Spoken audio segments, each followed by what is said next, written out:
Question is that the bill be read a second time. And the member for Fraser. Thank you, Deputy Speaker. It is my great pleasure to serve as the member for Fraser, a seat named after Jim Fraser, who was the ACT's sole representative in this House from 1951 through to 1970. It's true that he did serve alongside Malcolm Fraser for much of that period, but there were significant differences in outlook between them. Jim Fraser, as a proud Labor member, committed to social justice, committed to the rights of workers, and a true reforming member of this House. While the Shadow Treasurer may seek to model his politics on those of Malcolm Fraser, that isn't my role model here in this place. And, Deputy Speaker, I rise today to speak about one of the schedules in the bill which provides tax-deductible gift recipient status to an organisation known as Teach for Australia. Teach for Australia is modelled on Teach for America, which is now in its third decade. Teach for America bases its success on two vital truths. First, that there's no more important job than teaching disadvantaged children, and secondly, that there's a reservoir of idealism among talented university students. More than 1 in 10 US Ivy League graduates now applies to Teach for America. Its recruiting is so selective it is able to take just the top 20%. And starting in 2009, Teach for Australia has sought to bring the same model to disadvantage in Australia's schools. Disadvantage is rife in the Australian school system, Deputy Speaker. A few statistics bear that out. According to Teach for Australia, the most disadvantaged students in Australian schools are 3 years of learning behind the most advantaged by the time they're in mid-high school. In the Year 9 students living in households with no one in paid work, 1 in 5 fail minimum reading standards. In remote schools, 39% of students don't finish high schools, and in very remote schools, that's 65%. Of those attending university, only 15% of university students come from the bottom socioeconomic quartile, compared to 42% from privileged backgrounds. So there is a crying need to get great teachers into disadvantaged schools. The government's Gonski reforms are focusing on improving resources for those schools, but Teach for Australia also plays an important part. Teach for Australia associates, as the teachers are known, train for 6 weeks in intensive summer training at the University of Melbourne, and then continue to receive formal education, mentoring and leadership coaching through their 2-year placement.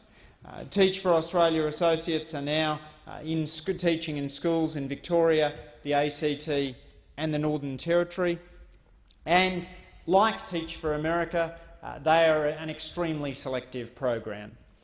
Less than 1 in 10 applicants to Teach for Australia is selected. The average university entrance score of Teach for Australia associates is 97. Tony Simpson, the principal of Copperfield College in Melbourne's Outer West, describes his Teach for Australia teachers as, quote, mind-blowingly successful. The way in which Teach for Australia trains their associates encourages students who mightn't have studied education to combine theory and practice. As Teach for Australia founder Melody Potts-Rosevier put it, quote, TFA allows select individuals to complete roughly 1/3 of their degree, and then to combine theory and practice by doing the rest of the degree over the course of the next 2 years as they're teaching. Like the UK counterpart, Teach First, independent evaluations support the success of the Teach for Australia model. For example, a randomised evaluation that Mathematical Policy Research did on Teach for America found that the benefits of having a Teach for America teacher were equivalent to an additional month of learning. But it's important not just to see the benefits of Teach for Australia in the classroom. Teach for America now, with nearly a full generation having gone by since the first Teach for America teachers went through the system, is beginning to reshape US education policy debates.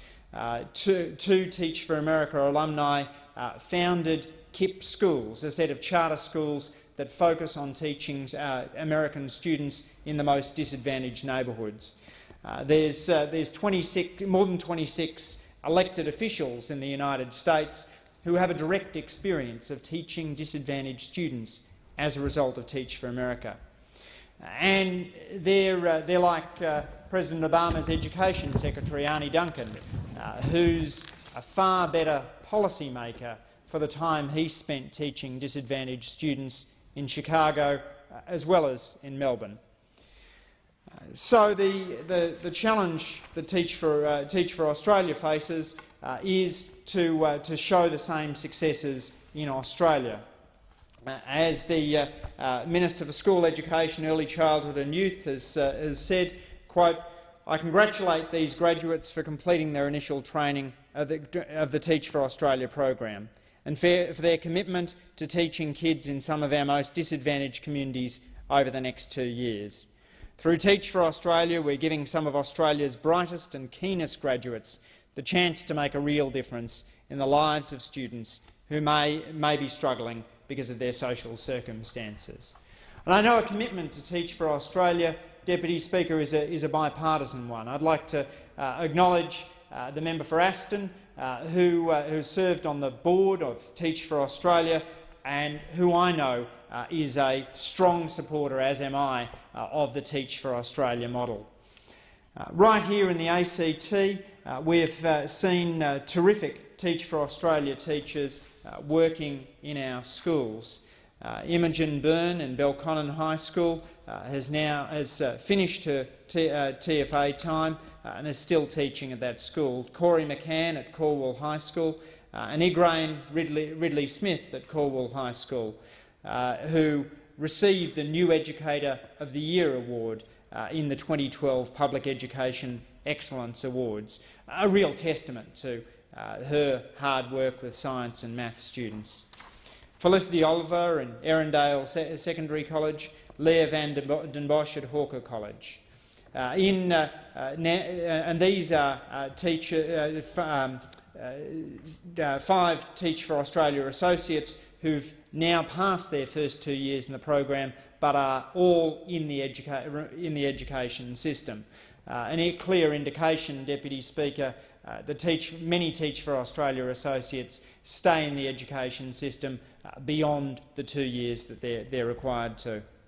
Now in Year 2 of the program, the ACT, Sebastian Knox in Belconnen High School, Bridget Martin in Erindale Secondary, Stephen Barnard in Lake Tuggeranong College and Jessica Brunton in Lake Tuggeranong College, Tanya Greaves in Lanyon High School and Helen Baxendale in the Canberra College. Now in their first year of the program in the ACT are Min Kim in Corwell High, Robert Pickup in Erindale Secondary, Jessie Snodgrass in Kingsford Smith School, Alpha Chung in Carolyn Chisholm High School, Zid Masiendo in Lake Tuggeranong College and Hannah Brickell in Melrose High School. I've had the pleasure of having 2 Teach for Australia associates work as fellows/interns in my office. These are the kinds of people who are not only working hard in the classroom, working at programs out of school hours, but also then in their school holidays decide they might want to work for a Member of Parliament. Sort of a crazy idea, but I and my staff delighted in having their ideas and enthusiasm working with us in the office, and I thank Daniel Carr and Tanya Greaves for that. Deputy Speaker, there is this power to change lives is a power that is in the hands of great teachers. And I want to read a letter from a Melbourne girl written about her English teacher, Liam Wood. She writes, "You were the only teacher that believed in me. I was doubted, labelled dumb, stupid and put down constantly in every class, except in writer's workshop. You created an environment that made each student special, like they belonged in the class. I know I never spoke about personal things, but you and writer's workshop changed my life just before I'd given up. Things at home have even gotten better since I joined your class. Never forget that by treating young adults, teenagers like equals or as a friend and just simply believing in them, you'll give them faith, hope, dreams and inspiration. And that's just one of many letters that Liam Wood received from his students. Deputy Speaker, Teach for Australia is a powerful program.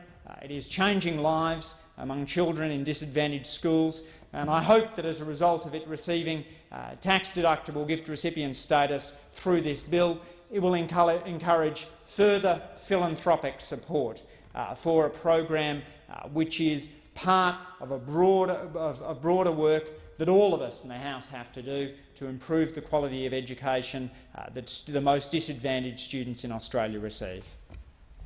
Well, the question is that the bill be read a second time. The honourable member for Parramatta.